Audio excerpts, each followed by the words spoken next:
Hey guys, welcome to another episode of the Unstoppable Podcast. My name is Ralph Grace Jr. So glad to have you guys here today. You guys could be listening to anybody. I say it all the time, but the fact that you're tuning in and listening here, I don't count it a light thing.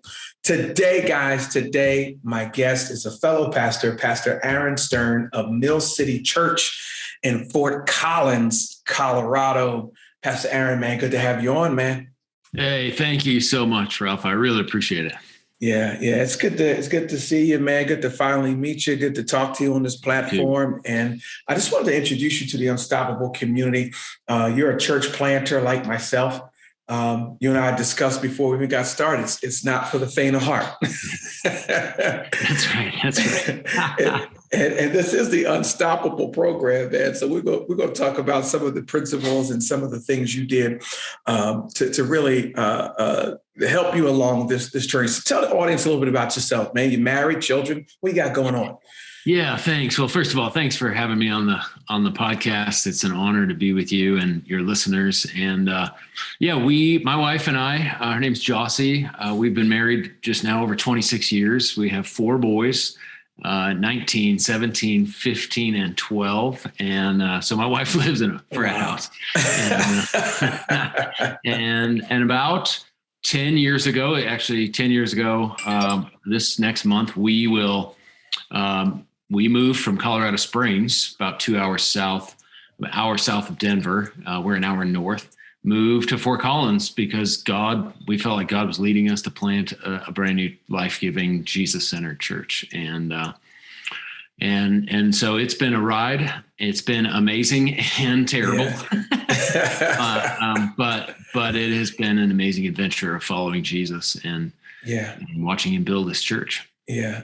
Let's talk about that, man, because a lot of times people think their journey, whether it's pastoring a church, building a business, a lot of times, and I hope my listeners get it by now, it's not about being up all the time. It's about those down times. It's about pushing through. It's about, thinking that you are really, wow, this is it. And no, this is not it.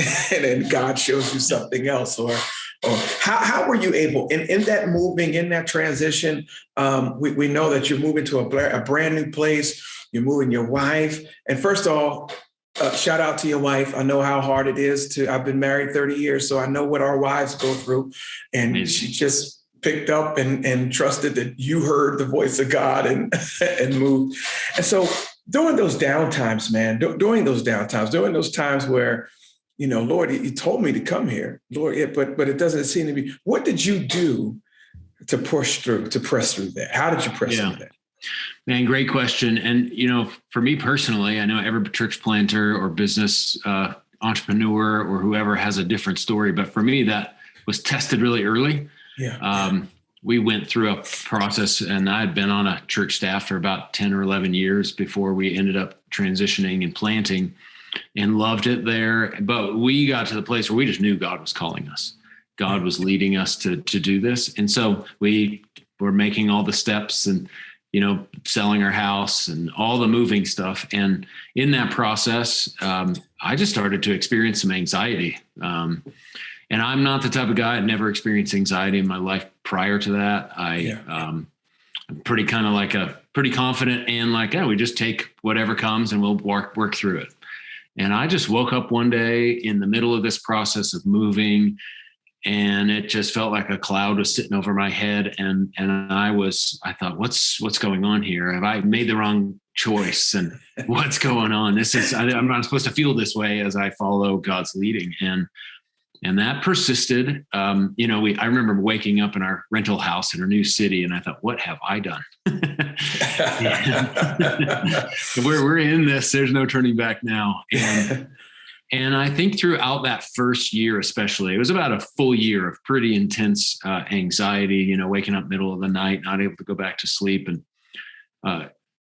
I really had to come back to the who's leading this right here. And for me, that I knew God led us. God led us to this moment. God called us to this place. And just because it's hard doesn't mean it's not God. Yeah. And so that was an important, I think, season for me in terms of it really revealed a few things in me. I think sometimes the down times reveal more in us. And for me at that moment, I think it revealed my attachment to my security, because my security was a lot less certain at that moment. I just left a certain paycheck to an uncertain paycheck and all those things, and so I really had to wrestle with, I didn't realize I was so attached to that. And these things are driving some of my anxiety. And what if I fail? And what does that look like for me and my reputation, and how attached to that am I? So it was things like that caused me to say, God, I know you've led me. And what are you working out and revealing in me in this difficult time that's going to help me continue to move forward? You said a couple things that I think are awesome. Just because it's hard doesn't mean that it's not God. Mm-hmm. I think that unfortunately, and a lot of folks think that they make a move, they do a move, especially in what you and I do. And there's some praying people on here, there's some believers on here. Just because the move is hard, just because it's difficult, doesn't mean it's not ordained by God. And even those who are whatever it is you're doing, just because the hard times comes, it doesn't mean that you're not supposed to be exactly there. I think, man, that it's the tough times that produce in us who we are really supposed to be. It produces something in us that easy times can't produce. Yeah, that's right. I wish it was a different way. Yeah. So do I. Wish it was the great times that produce the most. But I think it's why, anybody on a podcast that's maybe familiar with the scripture, James chapter 1 says, consider it pure joy, my brothers and sisters, when you face trials of many kinds. Yeah. Not because you love the difficulty, but because of what it produces in us. Yeah. It produces character and perseverance and maturity. And that's the higher goal for all of us, not just to be successful and make it easy. We can't talk about perseverance if we didn't have to persevere. Yeah, that's right. We can't talk about having God to dry your tears if you've never cried. And so, or the passage of scripture that says, I want the strength of God. I think we all do, and yet I just don't like how Jesus says that we get it, and it's by embracing our weakness. Right. Yeah. And also too, I think what we need to point out is that on this journey, I felt it too, and hopefully folks listening, you'll understand this feeling when it happens. When you do, I liken it to a paratrooper. I don't know why I say parachuter. That's the South Jersey in me. You jump out of the plane. There's about 40 seconds of anxiety before the parachute opens. And so feeling that anxiety and feeling that angst is normal. So how do we handle it? How do we know that the chute is going to open, whether it lasts a year, whether it lasts so how we handle that pressure will determine our ride to our ride down, our ride to where we're supposed to be. It's so true. And I think that, that I liken it to I love the jumping out of an airplane analogy, because it's this free fall moment. And I think when you're starting something and stepping away from something and into something new, you're kind of like hoping you can grab from here to here. And we don't want to grab here till we got, we don't want to let go of this. Right. We grab a hold of this, but oftentimes there's this in between space where we have to let go of here before this is fully grabbable. And it's that in-between moment that feels like free fall, where we really do have to trust. We have to trust, is God in this? Is this where he's led me? And what is this? And for me, I think this is actually a part of what it looks like to be a follower of Jesus. Is to live in that in that space. Yeah. So you planted a church, you and your wife planted a church, man. And I think a lot of people like to separate. They don't understand this. Church planners have to be great CEOs and leaders, just like someone who's running a Fortune 500 company. Mm-hmm. And there are different styles of leadership. There are different ways to lead. How would you say your style is? Is it a personality driven? Is it upper room driven? And you can explain what upper room is to the listeners. How is your style of leading as you built in the city? Yeah, you're totally right. I think there's an organizational side of a church and there's an organism side of a church. Yes. And you need to care for both. Yeah. And you need to make sure which one leads in a church setting. And the organization should not lead the church.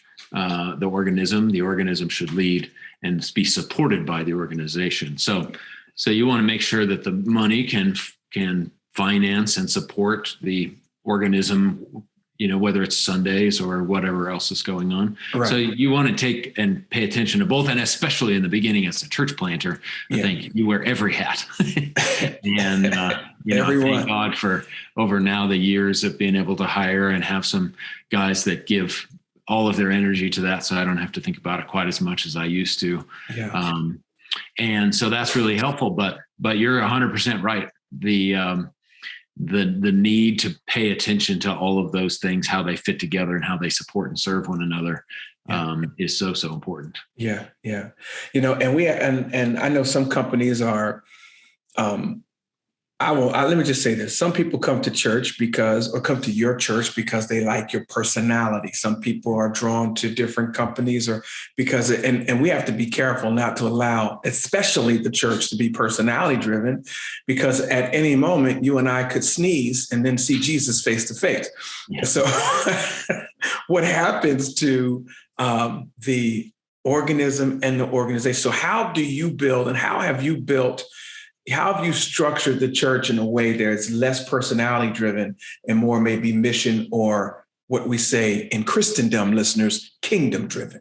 Yeah, man, what a great question. And what an ongoing challenge, honestly, I just to give a little background, the first church I remember going to when I was a kid was an Assemblies of God church. And since then basically been a part of non-denominational churches that have been either more charismatic, which would lean more on the upper room-ish type side. And I've been a part of and still I'm connected to a more organizationally driven and maybe, bend towards the seeker sensitive. And then there's some other traditions, more contemplative. And in some ways, I think one of the things that we're trying to do is pull the best of all of them together. Yeah, I understand that challenge. And it's a challenge because I think some people come in and they have a pretty strong idea of how they think Sunday morning should go, or what you should be talking about, or how long you should talk, and all that kind of thing. So we really try to, like for instance, in our Sunday morning gatherings, we have strong, passionate worship that, you might see in like a traditional non-denominational modern worship, with some spaces for worship leaders to like just sense what the Lord's doing. And then we'll say the Apostles' Creed together. As a way to just show like we're not the only ones and we're not the first ones. We're connected to a much bigger body. And so some, that connects and pulls a lot of people, and it also kind of frustrates some different people because they want it to be all this or all that, but it's been a joy to kind of say, like, teach and cultivate a culture that is what I say theologically rooted, relationally connected, and I would say intellectually honest, spiritually vibrant. And this is the other one, is emotionally healthy. Yes. Which I think is so necessary for me as a leader, let alone for our church as a whole. Yeah. You said something about developing a culture. Maybe there's a business leader here or someone who's just building their company, and it's not a church, not what we've done, what God allows us to do. But what were some of the strategies or some things that you put in place to create what would you advise a young startup about culture creativity? How would you advise them on creating their culture? Did you build teams? What did you do? Yeah, great question. I mean, if you've heard the little maxim before, culture eats vision for breakfast. And it is 100% true. And 100% true. My primary job is not preaching. That falls into what I do. Right. I think my primary job is two things: is to build and protect culture, and build a team. Yeah.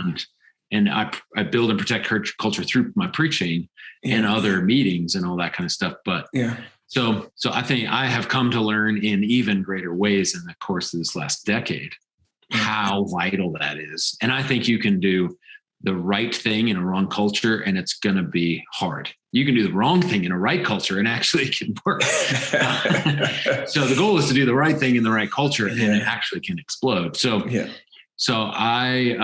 I think I spend most of my time on like trying to stay in a place of leading and creating culture and vision. And so like for us, really early on, I wanted what I would call a developmental culture. I don't think it takes any work to grow a church old.